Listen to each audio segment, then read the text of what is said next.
Oke, kali ini tahu nggak teman-teman? Jadi saya tuh banyak sekali melakukan kesalahan waktu pertama kali bikin konten sampai sekarang. Jadi to the point directly bahwa ketika saya pertama kali bikin konten itu, yang ada di mindset saya itu ketika misalnya saya punya satu niche, misalnya mau ngebahas tentang edukasi.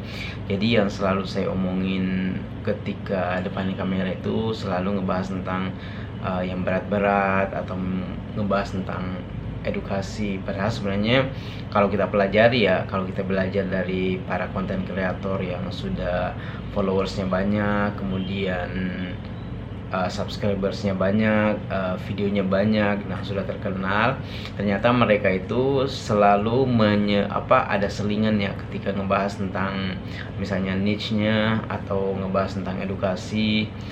Nah itu ternyata dia juga sering kayak ada selingan video lah gitu, misalnya short video yang dibuat yang ngebahas tentang ya nggak ada kaitannya dengan tema-tema yang sering dibahas. Bahkan dia sering ngebahas tentang ya mungkin kayak semacam bikin video lucu-lucuan, tujuannya buat sekedar latihan bikin konten atau hanya sekedar buat gimana sih supaya bisa lebih rileks lagi depan kamera, gimana supaya lebih terbiasa depan kamera. Nah itu adalah salah satu hal yang saya pelajari. Jadi ada juga yang melakukan tantangan ke diri dia sendiri, misalnya bikin video yang durasinya 1 menit, 2 menit, 3 menit, tujuannya buat misalnya membiasakan diri ngobrol di tempat terbuka, atau mungkin yang tadinya dia tuh nggak pede ketika ngobrol di tempat terbuka.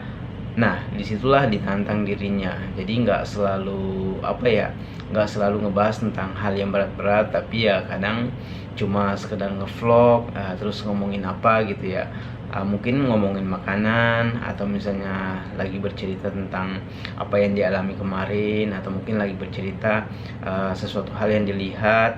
Nah itu ternyata adalah salah satu tips semacam tips kecil yang bisa dilakukan supaya kita itu lebih terbiasa depan kamera. Nah itu adalah hal yang baru saya pelajari dan baru saya amati, ternyata ya seperti itu tujuannya, buat ya sekedar buat mungkin ada juga yang punya skrip kemudian pengen diuji gimana supaya skripnya itu lebih dihafal lagi. Jadi dia itu kayak semacam ngevlog di tempat-tempat umum, di tempat-tempat terbuka, tujuannya supaya bisa lancar lagi. Jadi video-video yang akan dibawakan atau materi-materi yang akan dibawakan itu diuji dulu, tujuannya ya supaya lebih hafal, lebih lebih rileks nantinya pada saat dibawakan. Nah ternyata itu adalah hal-hal kecil yang bisa dilakukan ya, tujuannya ya seperti itu ya guys ya, untuk sekedar membiasakan diri ngobrol depan kamera. Nah terlepas dari itu ya di mindset saya itu pada saat pertama kali bikin kamera bahwa wah saya mesti terus duduk depan kamera kemudian ngebahas materi-materi yang saya bawakan dengan posisi yang tegak, terus nggak boleh nulis sana sini, terus harus fokus ke pandangan.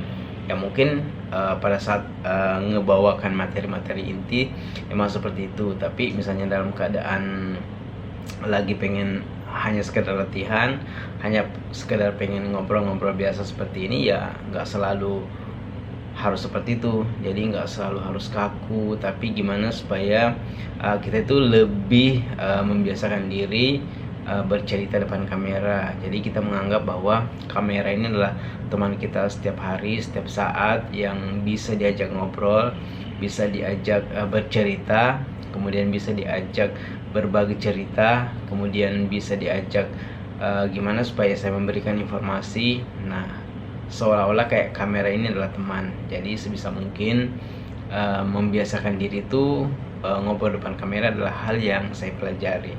Nah di situ juga saya merasa bahwa wah ternyata seperti itu ya. Jadi nggak selalu ngebahas tentang materi-materi utama, tapi ya kadang-kala kita butuh yang namanya latihan bercerita, latihan gimana supaya hanya sekedar membiasakan diri duduk depan kamera, kemudian menyampaikan ide-ide. Terus karena ketika suatu materi itu sering dibawakan dan diulang berkali-kali, biasanya timbul rasa penasaran dan pengen ngegali lebih jauh. Apalagi misalnya kita udah punya suatu materi, nah itu penting banget buat diuji dulu, dilatih dulu, supaya nanti pada saat syuting itu lebih mantap lagi dan lebih rileks lagi. Nah itu saya pelajari dari konten-konten kreator yang udah jago, udah terkenal. Nah, makanya saya tertarik banget untuk belajar hal-hal yang seperti itu. Jadi bukan hanya ngebahas tentang materi utama, tapi ya sebisa mungkin belajar gimana supaya membiasakan diri dulu deh ngobrol depan kamera. Gimana supaya misalnya yang tadinya hanya bisa ngobrol, jadi terus terang ya, sampai sekarang itu saya masih kaku banget ketika ngobrol depan kamera.